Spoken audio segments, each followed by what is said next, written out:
When I ran for mayor, I said I was going to tax the rich. Well, today, we're taxing the rich. Hey, everyone. On April 15th, 2026 tax day, New York's new mayor, Zohran Mamdani, stood on Central Park South in front of a gleaming glass tower and pointed straight up at a $238 million penthouse. With cameras rolling, he declared, "We're taxing the rich." That penthouse belongs to Ken Griffin, and Mamdani chose it as the perfect symbol for his new luxury home tax. He promised this policy would fix New York. Let me tell you who Ken Griffin really is. Born in Florida, the son of an aerospace engineer, Griffin was running a mail-order software business from his bedroom in high school. At 19, while at Harvard, he bolted a satellite dish to the dorm roof just to get real-time stock prices. When Black Monday crashed the market in 1987, he made money while others lost everything. At just 22, he founded Citadel with $4.6 million. Today, that firm manages around $70 billion and has delivered more returns for investors than almost any hedge fund in history. In 2019, Griffin paid a record $238 million for that penthouse, the most expensive home ever sold in America. New York City, it's budget season. A budget is more than a spreadsheet. It's whether the library is open, whether families can afford childcare. It's a statement of our values and what kind of city we're choosing to build. Mamdani stood outside that very window and promised that a new PID, a terre tax on second homes, would bring in at least $500 million every single year. That money, he said, would fund free childcare, cleaner streets, and safer neighborhoods. He claimed 93% of New Yorkers support it. Of course they do, because the bill lands in somebody else's mailbox. But here's what I discovered when I dug into the city's own official numbers.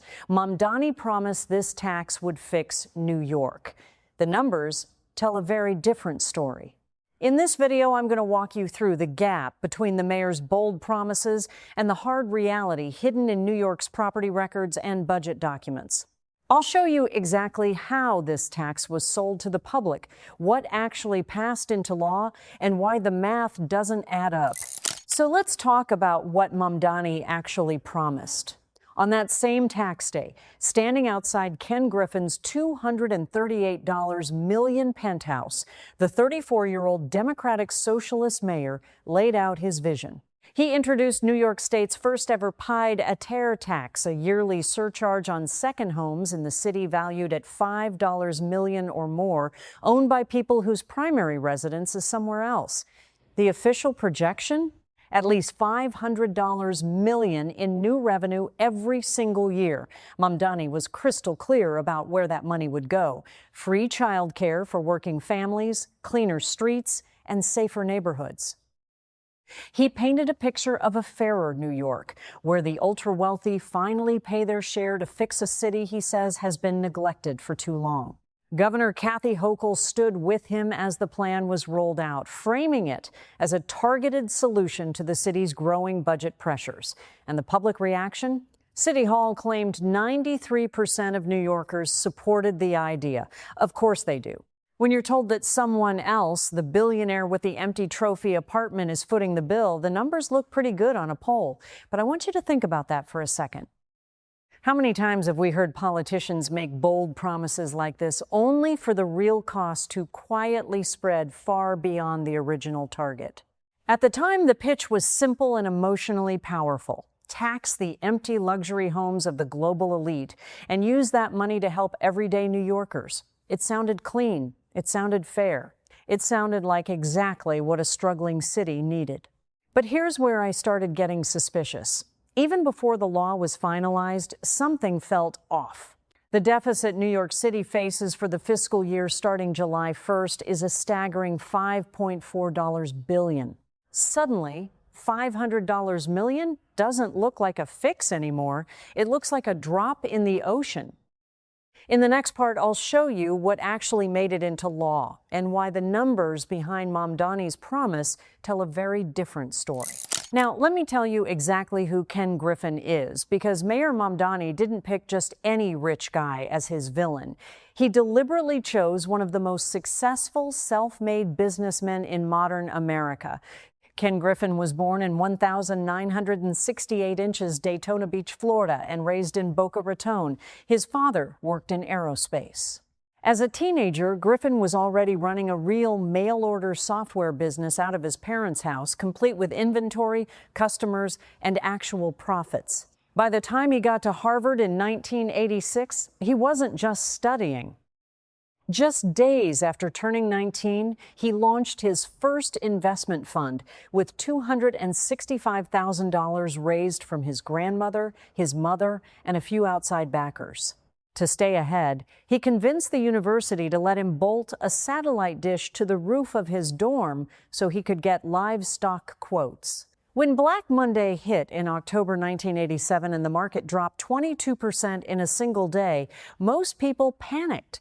Griffin was positioned to profit. While careers were destroyed around him, he made money. He graduated in just 3 years with an economics degree and roughly $1 million under management. In Chicago, a veteran trader named Frank Meyer gave him his first big break with $1 million stake. Griffin returned 70% in his first year. At just 22 years old, in 1990, he founded Citadel with $4.6 million in capital. Today, Citadel manages approximately $70 billion and has generated more wealth for its investors than nearly any hedge fund on record. Griffin himself is worth around $50 billion.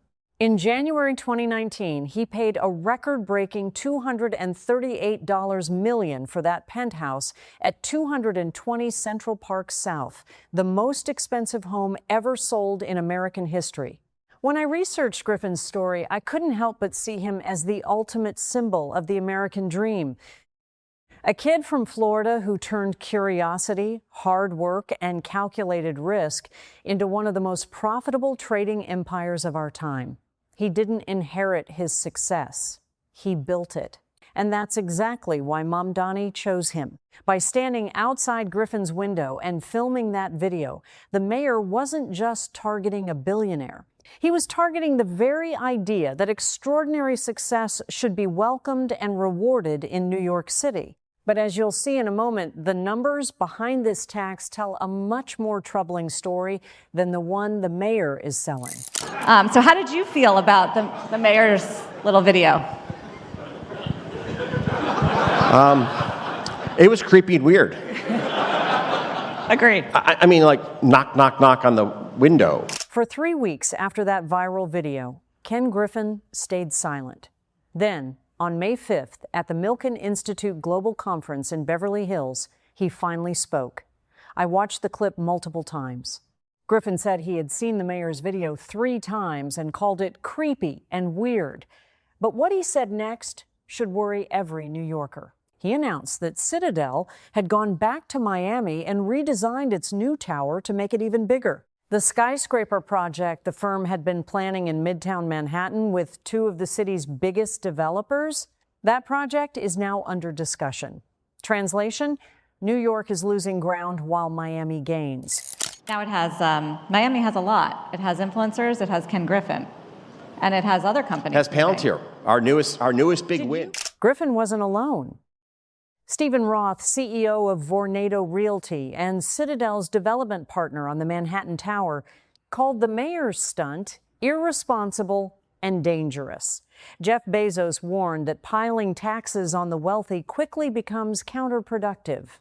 Kevin O'Leary from Shark Tank pointed out that second homeowners already bankroll the city through massive property taxes, maintenance spending, and construction jobs.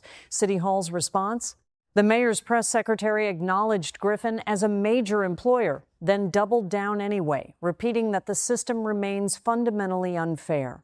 When I look at these reactions, I see more than just rich men complaining. I see a clear warning. These are people who move capital and jobs at lightning speed, and right now they're sending a message. New York no longer welcomes success. You have to ask yourself, if the sharpest minds on Wall Street are already shifting their plans away from Manhattan, how long before the real economic damage shows up in everyday New Yorkers' lives? The numbers, as we'll see next, make that question even more urgent.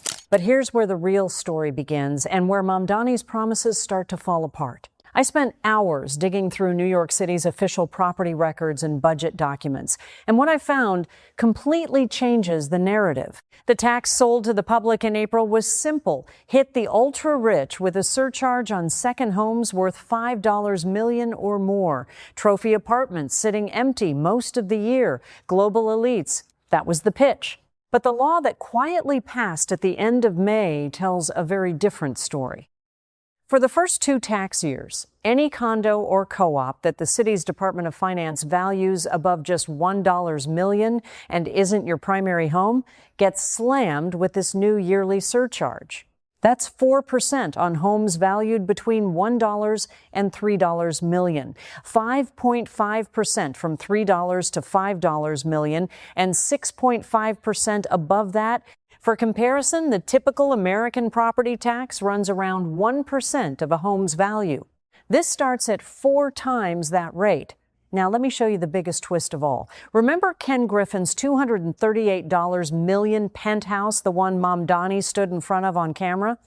According to New York City's own property records, the city officially values that apartment at only $9.4 million. That's roughly 4 cents on the dollar compared to what Griffin actually paid. I ran the numbers myself. Under the new tax, Griffin would pay about 6.5% of the city's $9.4 million valuation, roughly $611,000 a year. On a $238 million home, that works out to just 1/4%. The man this entire tax was staged in front of barely feels it. You need to understand how broken this valuation system is. New York City doesn't tax luxury condos based on what people actually pay. They base it on hypothetical rental income. That's why the most expensive home in American history sits on the tax rolls at a tiny fraction of its real market price. But here's what really shocked me. To actually raise meaningful revenue, lawmakers had to drop the threshold all the way down to $1 million in city valuation. That means thousands of regular second homes and inherited apartments now get caught in the net. Imagine you're a family that inherited your mother's 2-bedroom co-op uptown. The city values it at just over $1 million. You live in New Jersey now. Under this law, that childhood home is no longer yours in the eyes of the taxman. It's a luxury asset. You're suddenly looking at $40,000 or more per year in new charges on top of existing property, taxes, and maintenance. Many families will be forced to sell. And when everyone sells at once into a market that now carries this extra burden, prices collapse. Brokers lose commissions. Renovation crews lose jobs. Movers lose work. And the city loses transfer taxes. On top of all this, New York faces a staggering $5.4 billion budget deficit starting July 1st. Even if the tax brings in the full projected $500 million, which is already uncertain, it covers less than 10% of the whole. That's not a fix. That's a Band-Aid on a gunshot wound. And I haven't even told you about the leaked memo from the Mamdani administration. It proposes slashing the estate tax exemption by 90% down to $750,000, raising the top rate, adding more surcharges, and hiking income taxes on million-dollar earners. This is the slippery slope in action. The numbers don't lie. Mamdani promised this tax would fix New York by targeting billionaires. Instead, the math shows it's reaching into the pockets of the upper middle class, while the real targets barely notice. These aren't just abstract numbers on a spreadsheet. The real damage shows up in people's lives, and it's already beginning. Take that family I mentioned, the ones who inherited their mother's modest 2-bedroom co-op. Suddenly facing $40,000 or more in extra annual charges. Many will choose to sell. But when thousands of families sell at the same time into a market now burdened with higher carrying costs, buyers disappear, prices drop. That single decision cascades. Brokers lose commissions, renovation crews lose contracts, movers lose jobs, and the city loses transfer tax revenue it desperately needs. What was sold as a tax on billionaires quietly becomes a tax on economic activity itself. I've looked at the migration data, and it's sobering. New York's share of America's millionaires has already fallen 31% between 2010 and 2022. Families with young children are leaving the city at twice the rate of everyone else. When success is punished and the middle class gets squeezed, people vote with their feet and their capital. This isn't the first time we've seen this movie. Look at Los Angeles. In 2022, they passed Measure ULA, a so-called mansion tax on sales above $5 million. Supporters promised up to $1.1 billion a year in new revenue for affordable housing. The actual average, just $288 million. High-end sales plummeted roughly 50%. And the slowdown has cost the city around $25 million annually in lost regular property taxes. The promised windfall never materialized, but the economic chill did. Chicago tried putting a similar proposal on the ballot in 2024. The pitch was always the same: tax the billionaires. The reality is always the same, too. The bill eventually travels much further down the economic ladder. If you're living in New York right now, or in any major city flirting with these ideas, you're sitting downstream of this math. Every time a deficit remains unfilled, the next memo reaches a little deeper. The leaked plans from Mamdani's team already show exactly where this road leads: higher estate taxes, broader income tax hikes, and more surcharges. Mamdani promised this tax would fix New York. The chain reaction we're already seeing tells a very different story, one where the city slowly bleeds jobs, residents, and revenue while pretending to solve its problems by punishing success. So let's bring it all together. Mayor Mamdani promised that this luxury home tax would fix New York. He stood outside Ken Griffin's $238 million penthouse, pointed at it as a symbol of greed, and assured everyone that $500 million a year would deliver free childcare, cleaner streets, and safer neighborhoods. The numbers, however, tell a very different story. This wasn't really a tax on billionaires like Ken Griffin. Thanks to the city's own outdated valuation system, Griffin's record-breaking penthouse is assessed at just $9.4 million. He'll pay only about 1/4% of its true value. The real burden falls on families with inherited apartments, valued over $1 million by the city people, who are now staring at thousands of dollars in new annual charges. The $5.4 billion deficit remains largely untouched, and the leaked memo from his own administration already reveals the next steps: slashing estate tax exemptions, hiking income taxes, and more. Interestingly, Griffin isn't without blame either. He already moved Citadel's headquarters to Miami back in 2022. Both sides have been standing on a broken assessment system for years, yet neither has pushed to truly fix it. When I look at this entire saga, one image stays with me. That kid from Florida who bolted a satellite dish to his Harvard dorm roof, built a $70 billion empire, and placed the single largest vote of confidence in New York real estate with a $238 million purchase. The new mayor turned that very window into a campaign prop. $238 million. The biggest expression of belief in the city's future was used as a backdrop to attack success itself. This isn't just about one tax in one city. It's about the message New York is sending to the world. Success will no longer be welcomed here. And as we've seen in Los Angeles and other cities, that message travels fast. You need to ask yourself, do you believe this tax will actually fix New York, or is it accelerating the city's decline? Is punishing empty luxury homes fair game? Or did New York just film a free commercial for Miami and every other competing city? If this video opened your eyes to the gap between political promises and hard numbers, do me a favor. Hit that like button, subscribe for more deep dives like this, and let me know in the comments. What do you think will happen next in New York? Should cities keep targeting wealth this way, or is it time to focus on growth instead of redistribution? Thanks for watching. I'll see you in the next one.